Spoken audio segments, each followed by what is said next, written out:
Vous avez plus l'habitude que moi des émissions en public, Sonia, et certains ici vous reconnaissent, j'en suis sûr. L'esprit public actuel est-il délétère, comme l'a dénoncé Alain Juppé? Sommes-nous enfermés dans l'ère du clash et du mauvais buzz? Pour en parler, Sonia, vous recevez l'écrivain Christian Salmon, auteur justement de l'ère du clash aux éditions Fayard. Bonsoir Christian Salmon. Bonsoir Sonia Mabrouk. Un climat délétère, un esprit public difficile à vivre et le tous pourri, voilà le constat dressé par Alain Juppé avant son départ pour le Conseil constitutionnel.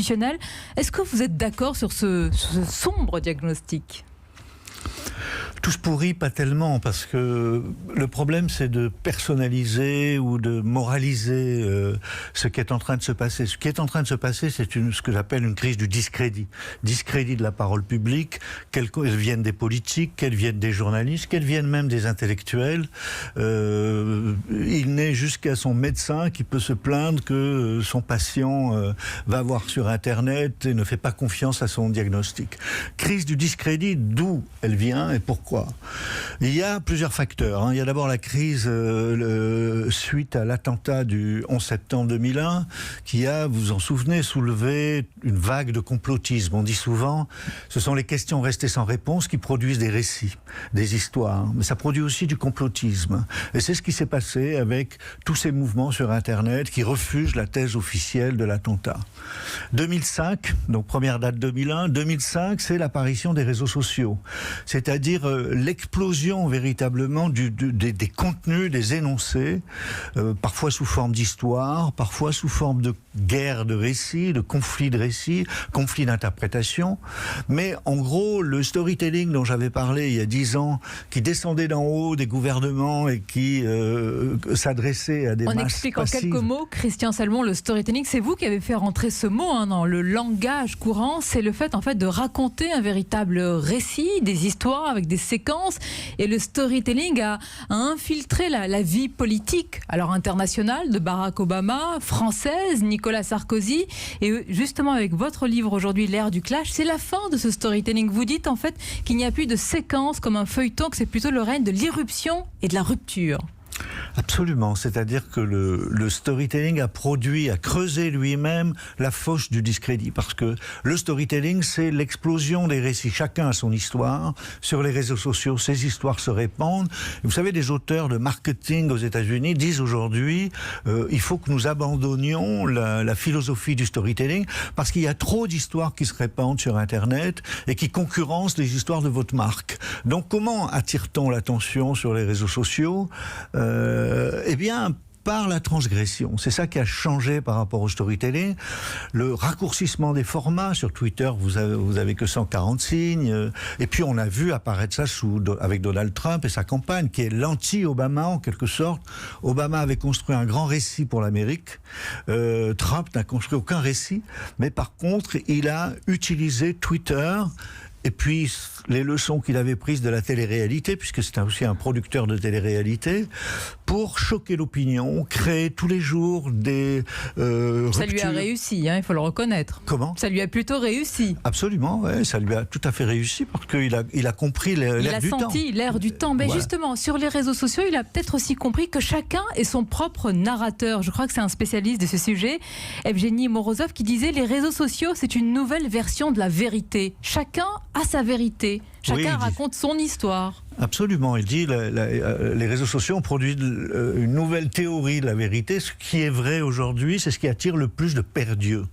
C'est-à-dire l'intérêt, c'est vraiment dans le langage commun, on dit de clasher, de provoquer et les grands maîtres. Autant les maîtres du storytelling étaient des narrateurs comme Obama, qui maintenant travaille pour Netflix. C'est-à-dire qu'il est devenu un narrateur en dehors du politique. Ah, ils ont un bon raconteur d'histoire, alors si je puis dire, avec Barack Obama. Mais dans le bon sens du terme. Je peux me permettre. Il le dit d'ailleurs dans une interview. Il dit « Je n'aurais jamais été président si je ne savais pas raconter des histoires ». Mais dans le cas de Trump, on est dans un tout autre registre, puisqu'il s'agit de frapper l'attention, de marquer des ruptures. Une histoire, ça demande une introduction, un développement, des obstacles, la résolution de ces obstacles. Sur Twitter, on ne peut pas. Donc ce sont des sortes de petites explosions qui se multiplient et qui détruisent au fond l'attention. Juste un mot, je dis souvent, on était jusqu'à 2008, en fait, dans une ère de l'agora. L'agora, c'est la confrontation des points de vue.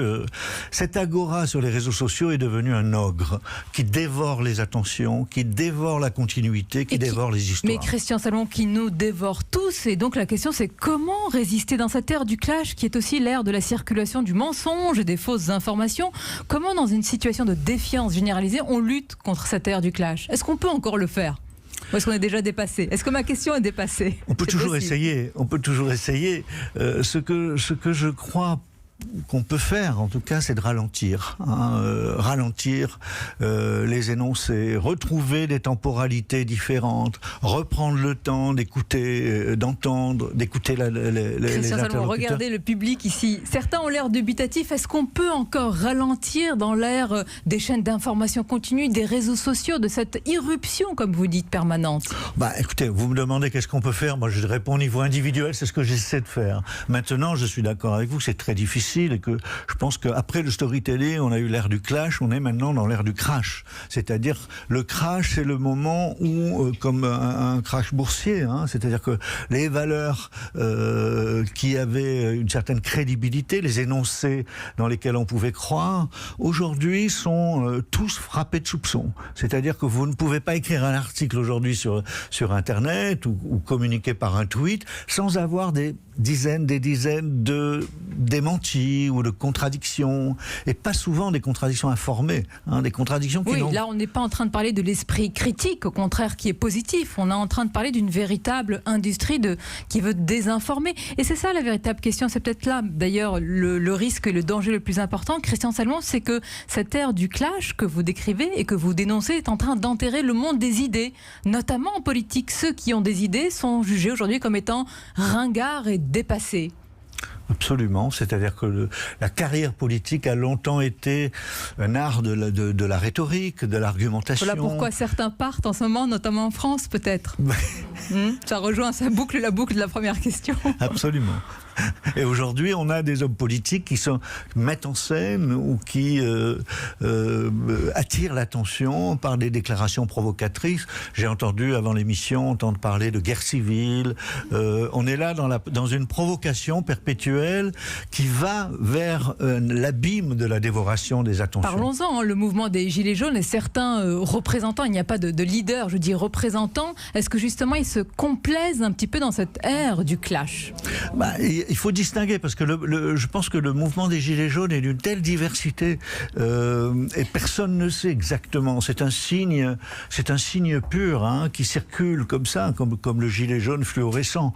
On a le meilleur et le pire. Mais il y a peut-être autour des ronds-points, dans cette volonté des gens de collaborer, de discuter, de s'écouter, de s'entendre, il y a peut-être un espoir de redémocratiser le débat aussi. On retient ça, l'espoir, et on retient le temps. Ce que vous avez dit, ça fait du bien de vous entendre, Christian Salmon, c'est un petit peu une parenthèse justement dans cette folle actualité, cette irruption.